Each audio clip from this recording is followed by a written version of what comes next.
Assalamualaikum warahmatullahi wabarakatuh. Perkenalkan, nama saya Nisa Azkia dengan NIM 1901025172. Saya adalah mahasiswi dari Universitas Muhammadiyah Profesor Dr. Hamka, Fakultas Keguruan dan Ilmu Pendidikan, Program Studi Pendidikan Guru Sekolah Dasar semester 6. Pada kesempatan kali ini, saya akan menjelaskan tentang kerusakan lingkungan hidup. Adapun maksud dan tujuan video ini dibuat yaitu untuk memenuhi tugas pada salah satu mata kuliah yang saya ambil, yaitu sumber daya dan kelanjutan yang diampu oleh Bapak Hari Naredi. Selamat menyaksikan videonya. Teman-teman, kerusakan lingkungan hidup di Indonesia kini semakin hari semakin kian parah. Kondisi tersebut secara langsung telah mengancam kehidupan manusia. Tingkat kerusakan alam pun akan meningkatkan risiko bencana alam. Penyebab terjadinya kerusakan alam dapat disebabkan oleh dua faktor, yaitu akibat peristiwa alam dan akibat ulah manusia. Kerusakan lingkungan hidup dapat diartikan sebagai proses deteriorasi atau penurunan mutu pada lingkungan. Deteriorasi lingkungan ini ditandai dengan hilangnya sumber daya tanah, air, udara, punahnya flora dan fauna liar, dan kerusakan ekosistem. Tidak hanya itu, kerusakan lingkungan hidup juga memberikan dampak langsung bagi kehidupan manusia. Penyebab kerusakan lingkungan hidup secara umum bisa dikategorikan dalam dua faktor. Yang pertama yaitu akibat peristiwa alam dan juga akibat ulah manusia. Contohnya seperti letusan gunung berapi, banjir, abrasi, tanah longsor, angin puting beliung, gempa bumi, dan tsunami. Hal tersebut merupakan beberapa contoh bencana alam. Bencana-bencana tersebut menjadi penyebab rusaknya lingkungan hidup akibat peristiwa alam. Meskipun jika ditelaah lebih lanjut, bencana seperti banjir, abrasi, kebakaran hutan, dan tanah longsor bisa saja terjadi karena adanya campur tangan manusia. Penyebab kerusakan lingkungan yang kedua adalah akibat ulah manusia. Kerusakan yang disebabkan oleh manusia ini justru lebih besar dibandingkan kerusakan akibat bencana alam. Ini mengingat kerusakan yang dilakukan bisa terjadi secara terus-menerus dan cenderung meningkat. Kerusakan ini umumnya disebabkan oleh aktivitas manusia yang tidak ramah lingkungan seperti perusakan hutan dan alih fungsi hutan, pertambangan, pencemaran udara, air, tanah, dan lain sebagainya. Salah satu contoh kerusakan lingkungan atau alam yaitu pencemaran air. Air merupakan sumber daya alam terpenting di planet bumi, sebab menjadi esensi dari semua kehidupan. 2/3 dari permukaan bumi merupakan air, bahkan sekitar 60-70% dari komponen tubuh manusia terdiri dari air. Air juga merupakan kebutuhan utama bagi proses kehidupan di bumi, sehingga tidak ada kehidupan bila mana seandainya tidak ada air di bumi. Namun, ternyata air juga dapat menjadi malapetaka jika air yang tersedia ternyata dalam kondisi yang tidak benar, baik kualitasnya maupun kuantitas airnya. Air yang bersih sangat dibutuhkan oleh semua makhluk hidup, terutama pada manusia. Baik untuk keperluan sehari-hari, untuk keperluan industri, untuk kebersihan sanitasi kota, dan sebagainya. Di zaman sekarang, air menjadi masalah yang memerlukan perhatian yang sangat serius. Untuk mendapatkan air yang baik sesuai dengan standar tertentu, kini ternyata sudah cukup sulit untuk didapatkan. Hal ini dikarenakan air sudah banyak tercemar oleh bermacam-macam limbah dari berbagai hasil kegiatan manusia, sehingga kualitas air pun menurun, begitupun juga dengan kuantitasnya. Pengertian pencemaran air itu sendiri adalah suatu perubahan keadaan di suatu tempat penampungan air seperti danau, sungai, lautan, dan air tanah akibat aktivitas manusia. Menurut PP nomor 20 tahun 1990, pencemaran air adalah masuknya atau dimasukkannya makhluk hidup zat, energi, atau komponen lain ke dalam air oleh kegiatan manusia sehingga kualitas dari air tersebut menurun hingga batas tertentu yang menyebabkan air tidak dapat berguna lagi sesuai dengan peruntukannya. Terlansir dari Badan Pusat Statistik atau yang biasa disebut juga dengan BPS, ada banyak desa atau kelurahan di Indonesia yang mengalami permasalahan lingkungan. Salah satunya berupa pencemaran air. Menurut data Badan Pusat Statistik atau BPS, sepanjang tahun 2021 terdapat 10.683 desa atau kelurahan yang mengalami pencemaran air. Pencemaran air paling banyak ditemukan di Jawa Tengah dengan jumlah 1.310 desa atau kelurahan yang terdampak. Kemudian ada Jawa Barat dengan 1.217 desa atau kelurahan yang terdampak. Dan Jawa Timur dengan jumlah 1.152 desa atau kelurahan yang terdampak. Di Kalimantan Barat ada 715 desa atau kelurahan yang mengalami masalah serupa. Kemudian di Sumatera Utara jumlahnya mencapai 673, Kalimantan Tengah jumlahnya mencapai 610, Sumatera Selatan jumlahnya mencapai 440, dan di Kalimantan Selatan jumlahnya mencapai 396 desa atau kelurahan yang terdampak oleh pencemaran air. Badan Pusat Statistik atau BPS mencatat sebanyak 6.160 desa atau kelurahan mengalami pencemaran air dari limbah rumah tangga.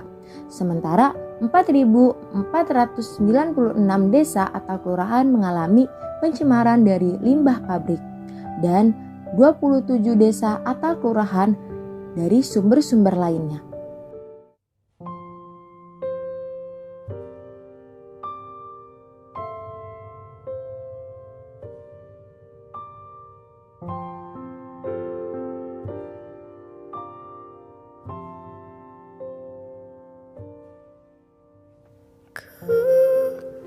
Lihat ibu pertiwi sedang bersusah hati. Air matamu berlinang, mas intanmu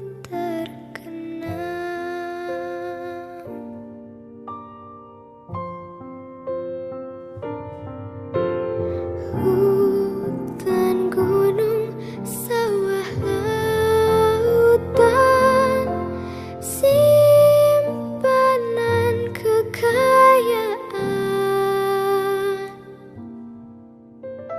Kini ibu sedang susah merintih dan berdoa.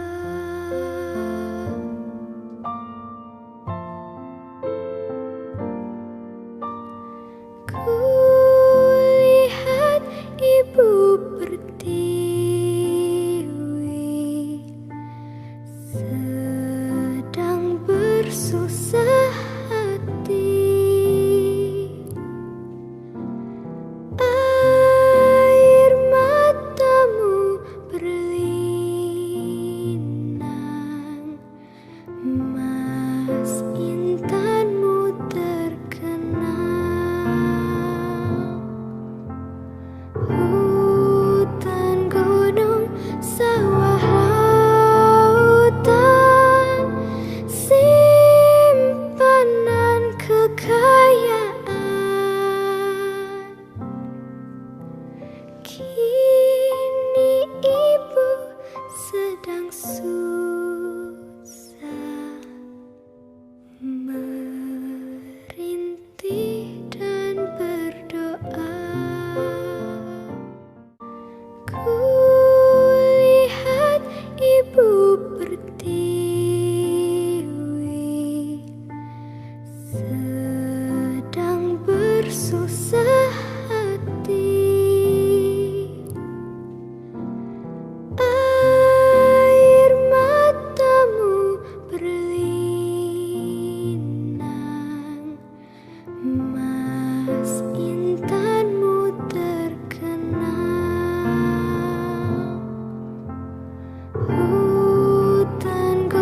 Kini ibu sedang susah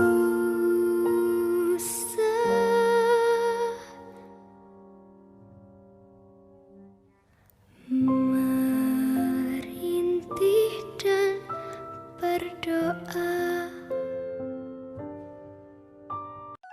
Berdasarkan pencemaran air yang ada di Indonesia, terdapat beberapa cara yang dapat dilakukan untuk menjaga keberlangsungan hidup sesama manusia dan makhluk hidup lainnya.